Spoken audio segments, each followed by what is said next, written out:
Alô?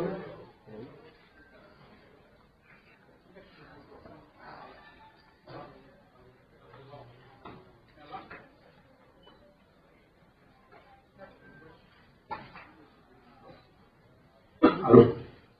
Boa tarde, pessoal. Muito obrigado pela presença.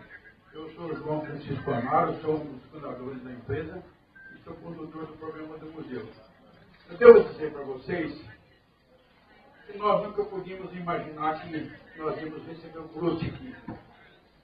Também nunca podia imaginar que o Bruce é uma pessoa tão entendido de avião como é. Pode ter certeza do que estou falando. O Bruce é um piloto de mão cheia e discute com qualquer profissional nosso, qualquer coisa da aviação. Portanto, minha gente, é uma honra tê-los aqui conosco e eu espero que vocês não massacrem muito. Muito obrigado a todos.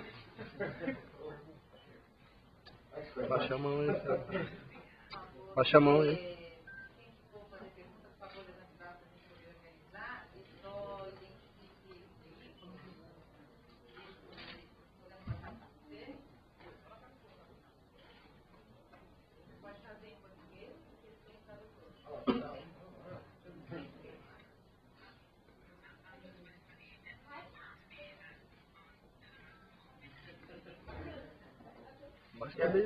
Baixa a cabeça um pouquinho.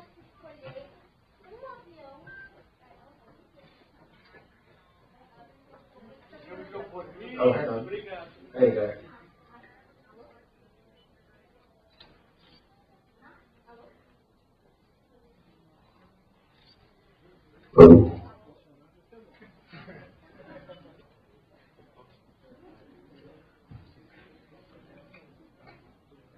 Hello? Hello? Hi, Bruce? Oh, hi there, that works. Are you enjoying the visit? Fantastic, this is a fantastic museum. So, if Mr. Amaro says to you right now, you can choose one of those aircraft to pilot, which one would you choose and why? Well, I probably have to choose the Spitfire, just because it's very, very dear to my heart, you know. And it flies as well. But the other one that I find absolutely extraordinary is the seaplane that did the first crossing of the Atlantic before Lindbergh. That's an incredible machine. That's like something out of a Jules Verne novel, you know, really extraordinary.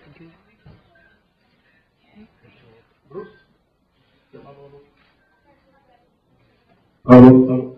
Bruce, Rádio BBC FM, São Carlos, São Paulo. Gostaria de saber como que a tour do Terminal Frontier está no Brasil, como que você analisa ela, o futuro do Iron Maiden e também se há uma possibilidade de você voltar a fazer a sua carreira solo e se de repente, depois de um tempinho, você pode dar uma palhinha para nós, que nem no sábado o show foi sensacional. Parabéns.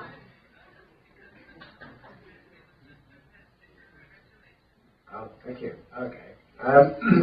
Well, let me see how many questions were there. About 4. The tour with Iron Maiden is in the final frontier tour in Brazil is going sensationally. We had a sold-out show in São Paulo, which was amazing. We have another show tonight in Rio. And so I'm afraid I'm going to have to save my singing voice for tonight for the concert. We did have a problem last night in Rio, which you may or may not be aware of. We had the venue had a problem with its safety barrier, which was, had it been designed by the people that restore the aircraft here, then it would have worked. But it wasn't. So it was just a piece of scrap aluminium on the floor. So we couldn't take the risk of getting anybody hurt. And so we're doing the show tonight instead. And we've, I believe, constructed our own steel barrier, which is going to be safe. So that was a bit of excitement last night that we could have done without, really. As for solo career, I would love to come and play in Brazil again as a solo artist. I've got a few other things going on at the moment called lots of Maiden tours. But if there was space, I would love to come and do it. I'd love to make another record at some point. But time is it's a bit of a problem. I need a few months to concentrate on doing something new. So that's not going to happen for a while, sadly.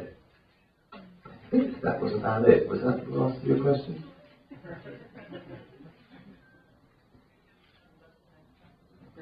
Mas Tony. Hello, TV São Carlos, secretário da TV Brasil. Voltando a falar dos aviões, eu queria que você falasse um pouco pra gente quando surgiu essa sua paixão por pilotar pelas aeronaves. Well, I started out almost as young as I can remember being surrounded by airplanes. My godfather was in the RAF, the British Air Force, and as an engineer. And so he used to tell me lots of stories about airplanes. He used to have all his brass apprentice models that he had to make when he was studying to be an engineer. And I can just remember being around airplanes a lot. He used to take me to air shows and museums and things. And I think I had my own plastic airports and little model airplanes and stuff. But I never got around to flying an airplane until more than 20 years ago. Mainly when I always thought I'd be too stupid to be a pilot. I thought you had to be a rocket scientist. And now I know a lot of my friends are pilots.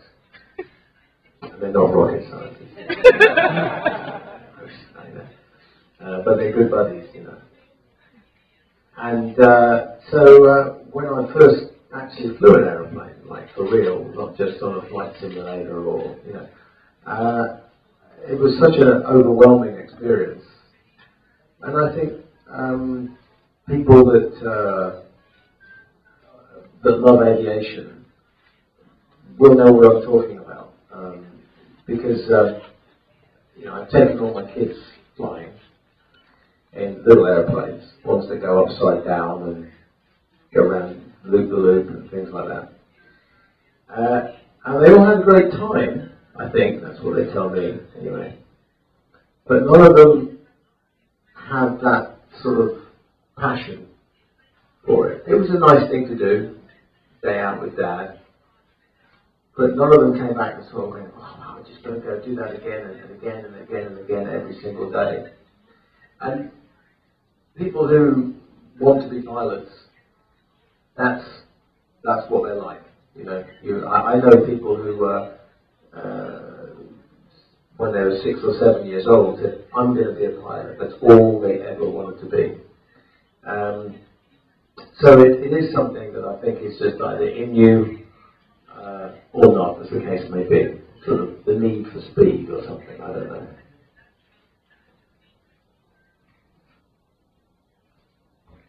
Hi, Bruce. I'm Antonio from Ironman Brasil website.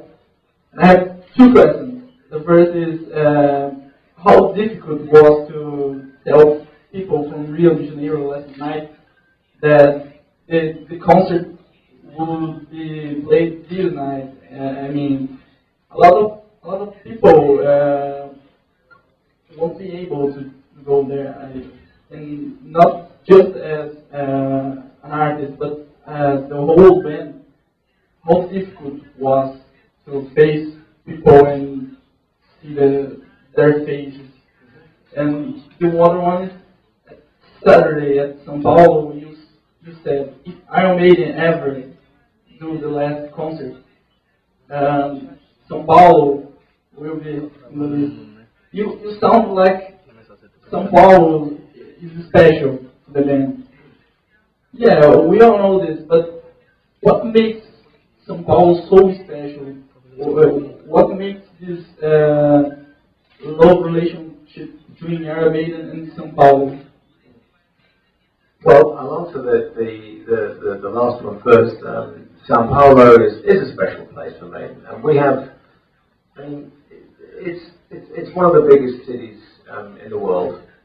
Like Mexico City, Florida Sol Arena. You know, it's our third time in Mexico City.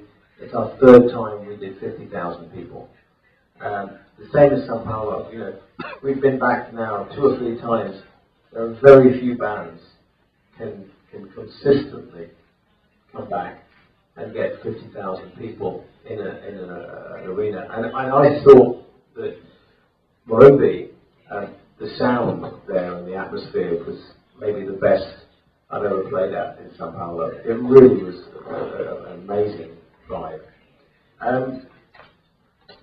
As to the situation with the concert last night in Rio, well, I mean, there was actually there was no alternative. It's one of those situations where if you have to tell people bad news, you might as well just tell them the truth rather than give them, you know, sort of a pack of lies.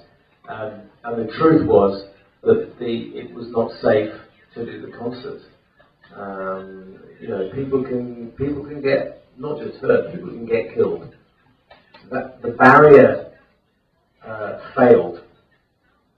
It broke into, you know, several pieces within 30 seconds of the first song. Now the concert is 2 hours, and we hadn't even got started with getting people to go crazy and jump around, and, you know. So to hope that barrier was going to get pulled back up and in one piece. I mean, they were trying to tie it together with pieces of rope. I mean, it's just not going to work. And if anybody was hurt, the publicity and the damage to that person, and it's just not worth the risk. Especially when we found out that the next night it was available. I think we've either constructed a completely new barrier, safety barrier, or we brought in the barrier from São Paulo, which is designed for outdoor use and is much, much stronger. The only problem we do have tonight is that some of the audience who are obviously feeling rather passionate at the time threw lots of beer onto our mixing desk. So it's not going to be a problem for the show. We have a spare mixing desk. But it's really hard work for the road crew. We have to fix all the damage. But you know, the show is definitely, the show will for sure go on tonight. I mean, we're definitely doing the show. I appreciate that there are some people that have travelled and made commitments to come and see the show, and they have returned tickets to go home, and they can't come out to see the show again. That's unfortunate, and obviously we can do our best to see if we can either reschedule them to another Iron Maiden show on the tour. They'll certainly get all their money back for the ticket because we're offering full refunds if anybody wants any. It's just a very unfortunate situation, but you have people's lives at risk, and you can't take any risks with that. So it's never nice having to, you know, to do something like this. If there was any alternative, we would have done. I mean, we were all dressed up, ready to go. The sound was fantastic. It was a great atmosphere, and then it turned in the space of 30 seconds. So considered all our options, made a plan, reviewed our decision, have a look at if there are any other options. Is there a better plan? No. The best plan is to make sure that 90% of the people can see the show in safety, because there's no alternative. So, sadly, for the people that can't see the show tonight, we'll have to see if they can manage to see it somewhere else.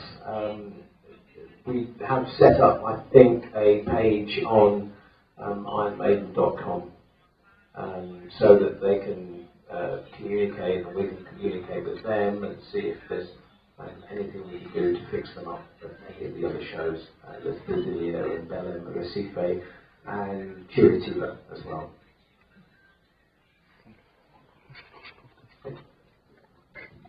Hello, nice to meet you. Have you improved your knowledge about aircraft history? What was new for you in this museum? And another question, among all your careers, your skills, you are a singer, a pilot, you know a lot about history.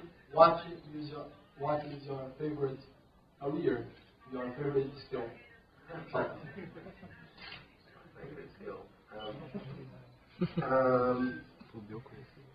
Well, I'm pretty good at talking.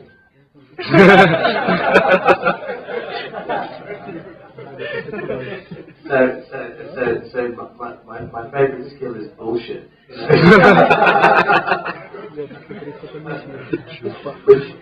which I have in common with lots and lots of famous people, including most politicians. But anyway,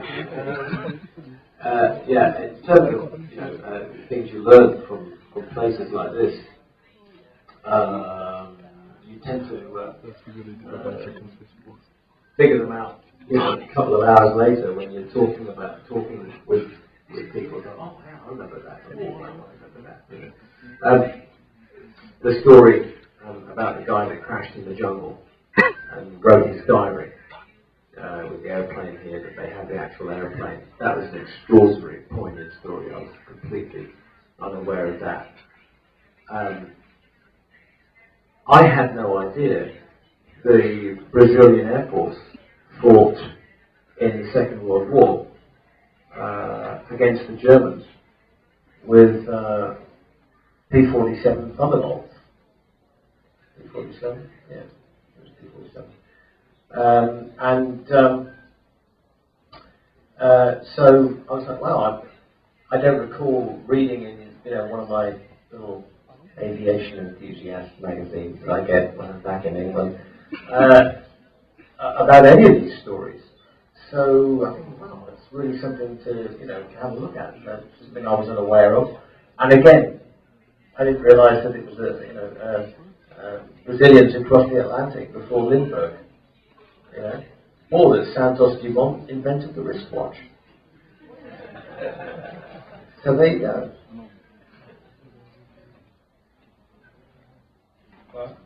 Amado Júnior, canal 25 da NET São Carlos. Quem despertou em você paixão pela música? Como tudo começou? Quantos anos de carreira? E o que mudou em você de lá para cá?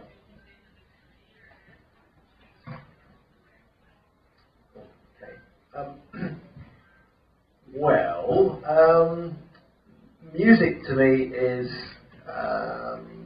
more a form of storytelling, I suppose, than just technical playing of music. I mean, I started out life just being on stages a lot. I mean, I like drama and acting and, messing around in class a lot at school. And it was only really when I discovered I could sing. I thought about being a drummer, and I quite enjoyed playing drums, but I couldn't drive a car. So that was a problem. you know, because you have to, you know, take your drums around and everything else. I actually didn't have any drums. I used to borrow other people's. But I immediately could foresee that this was a career-ending problem. And I couldn't afford a car, so I discovered I could sing. So I thought, that's handy. Portable, easy, you know, and yeah, so, and it also was really good for my essential skill, which was talking and bullshit. So, you know, it fulfilled all the boxes. Yeah, I started from there, really, and I just played with friends in their bedroom, you know, and then we progressed to another bunch of guys where we used to play in this guy's garage. Then we did some concerts, we played in some pubs. Then I went to university and we started a band there, then another band, and then somebody saw me singing and said, we'd like you to join our band. And then somebody else saw me singing with them and said, we've got a record deal, would you like to join our band? I went, oh yes please. And then I joined Maiden. I mean, so it's you just jumping around, and all the time you're trying to improve your skills and learning about music and learning about instruments. I mean, I couldn't play guitar until I joined a band with a guitarist who showed me how to play guitar. So I thought, oh, okay, it's not too hard. Well, it was a little bit hard.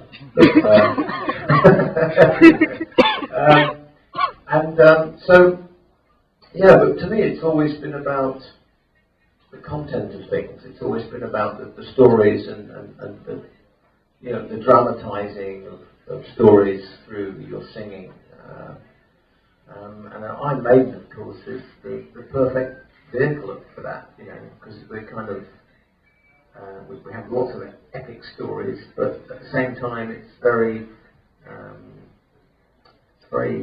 cathartic experience on stage, you know, very passionate, you know. You can't be an Iron Maiden and just be cold on stage, it's impossible.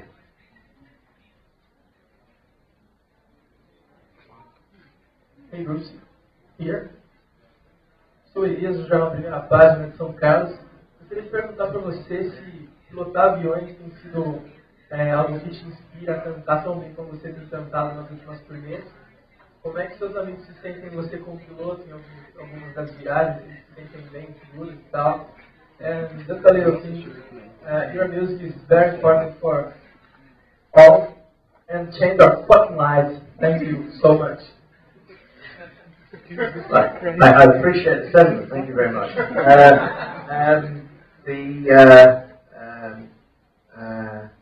Yes. Well, when I'm flying, you know, flying an airplane, it's a very different, headspace to being on stage with Iron Maiden. Although they do share some things in common, which were probably quite surprising in some senses.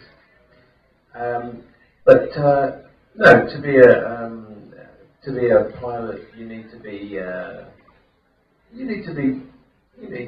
be fairly disciplined, because it's a rule-based world, especially when you're dealing with the lives of 230 people, as on one of the airliners I fly.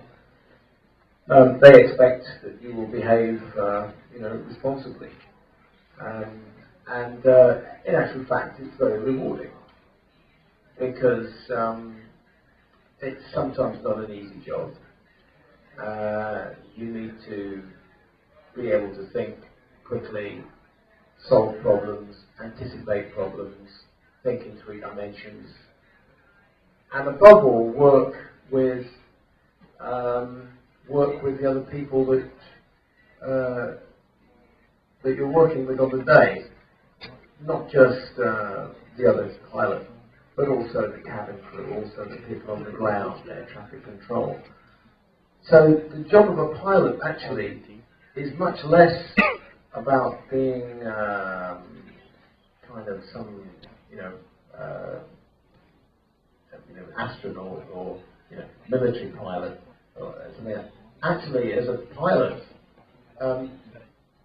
in an airline environment, you're actually a leader of a whole team of people who are trying to bring a safe conclusion to that flight. Much of what you do is not seen by anybody. It's only seen by one or two other people. But one of the reasons I like flying is that the respect you get from your colleagues is worth exactly the same as the respect you get from 5,000 people out in an arena. Just a different area of your life in which you get respect for doing a good job. So that's one of the reasons I find it rewarding. The other nice thing about flying is that at the end of 7, 8, 9, 10 hours of going from somewhere to somewhere else, we do all of our checks and paperwork and everything else, and we shut the door, and the job is over. And I like that. However, when I'm with Maiden and I'm out, my job's never over. And maybe if I lock myself in my hotel room, draw all the curtains, I can say, okay, the job's over. But the moment I step outside, especially somewhere like Brazil, where it's obviously very popular, the moment I step outside, whatever I do, you're being judged. There's no escape from it. That goes with the territory. But flying is quite nice. It's one of the first times in my life I've ever had a proper job. And it's actually no, it's not fair. Flying's not really a proper job. But don't tell anybody else that.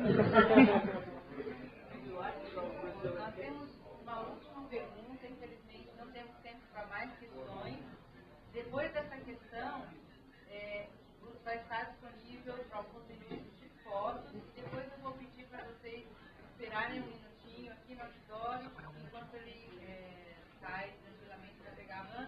Peço desculpas de não poder atender a todos, porque ele tem que pegar o voo para fazer o prolongamento. Obrigada. Hello. Gostaria de fazer, na verdade, duas perguntas. Se você tivesse nascido em um outro período da aviação, não esse atual, eu gostaria de ter sido piloto em algum outro momento, se você dizer qual e por quê, qual avião